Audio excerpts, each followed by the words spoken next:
Good evening, friends. Good day. Whenever you're watching this video, this is Tracy Brown, and my team and I of non-diet dietitians provide trauma-informed nutrition counseling so you feel safer inside your own body.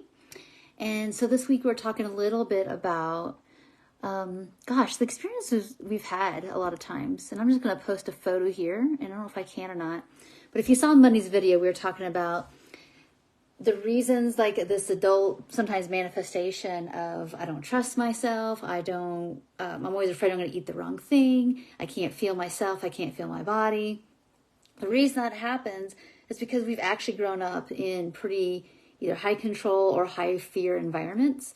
And so our job isn't to learn how to grow and understand our preferences and individuate. It's about survival, and that's it. So what do we do about that? That can feel kind of bleak if that's what you grew up in and that's what you still know around your food and body. And those of you who, are following this work and work pretty closely with me, they know that oh no, that's not the end of our story. But for those of you who are kind of new to some of this, some of the reasons why intuitive eating is so potent and powerful is that eating is an act of actually getting back your agency. When you start to actually eat enough food and have a consistent routine of eating, it doesn't have to be rigid, but a consistent routine of your needs get met, you start to build a neural pathway of my needs get met. Wow, people actually listen to me, and now time, no one is yelling at me or health-splaining to me for my own good and all that stuff that maybe we've experienced. And it starts to heal not only our interoceptive awareness of hunger and fullness, and body trust with your food and the way our bodies are supposed to work. It's like we get signals of hunger and fullness. We get signals of when we need to sleep because we get tired. We go to the bathroom, our preferences for food, just that interoceptive stuff that our body naturally does and will give us signals. If it's not interfered with, we'll come back to life because we're building that neural pathway by simply not restricting and learning how to regulate our nervous system around emotions. And that's kind of the other part of this is I want to eat from hunger and fullness, but I know I have a ways to go. So if you're at this stage of this where you're working on mechanically eating, and that simply means I don't know how to eat from hunger and fullness, but the starting place is not hunger and fullness. It's really wow, I feed myself regularly. I eat more at my, let's say, breakfast, lunch, dinner, and snacks to have some lived experiences of what's enough and what's not enough and what satisfies and what just is kind of meh. You've got to build that body-mind connection of experiences to take it to the next level. The same thing is going to happen with emotion. The more you start to unblend from the beliefs that I have to suppress all this because I can't handle it, that's a younger belief. But the reality is of adults, we've done lots of things as adults that were challenging. And we managed it, whether we managed it gracefully in a way that we wanted to, maybe not. But you're still here alive and breathing and kicking right now watching this. That tells me wow, you have some adult competency and I know that you can do it. And so the same thing is going to happen with your emotions. Is it, once you start eating from hunger and fullness, or you're doing your meal plan, or maybe you're just eating more consistently and kind of pushing to the side some of those thoughts of I'm eating the wrong thing, it's too much. And you start to regulate those thoughts of yeah, this feels like hyperactivation. This feels like threat response. And so I'm going to run to safety. I'm going to anchor myself to the safe things and people and maybe places that let me know that I'm wanted here and that I matter, and that, yeah, these feelings are hard, but they're not a threat anymore because there's something here that I can hold on to as I'm riding the wave of that hard thing, and that takes a lot of practice.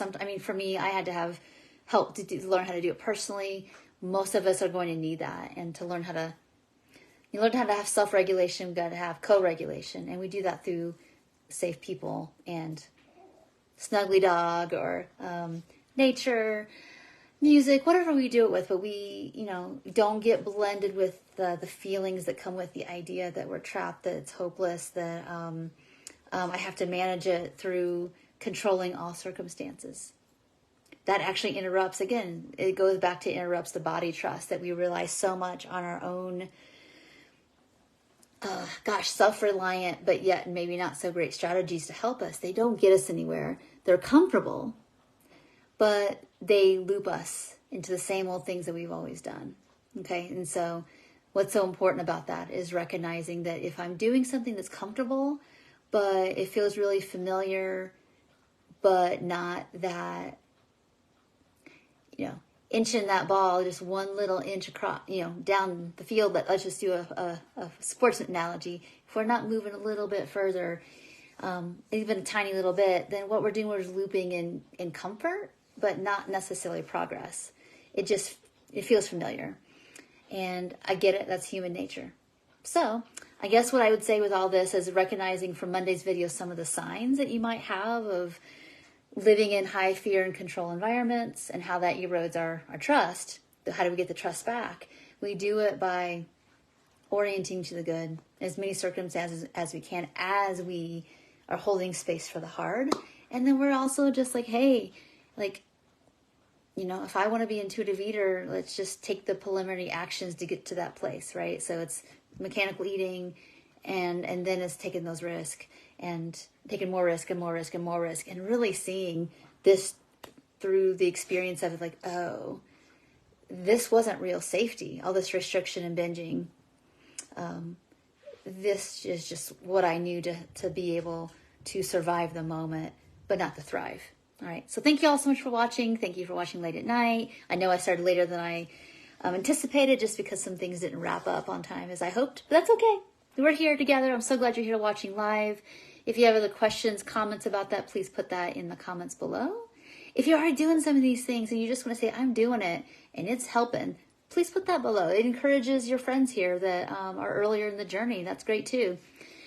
And if you need more specifics, or if there's a topic that you haven't talked about in a while, Tracy, or I don't know that I've heard you talk about that at all in a way that that I'm looking for, please put that. I'm always open to topics because I've been doing these videos for 10 years. It's not that I haven't already repeated myself, and that's good. We need to hear the message to get it in us, and to use it in a way that's right for where we are in our journey. So thank you so much for watching. I'll see you in the next videos, and take care. Bye for now.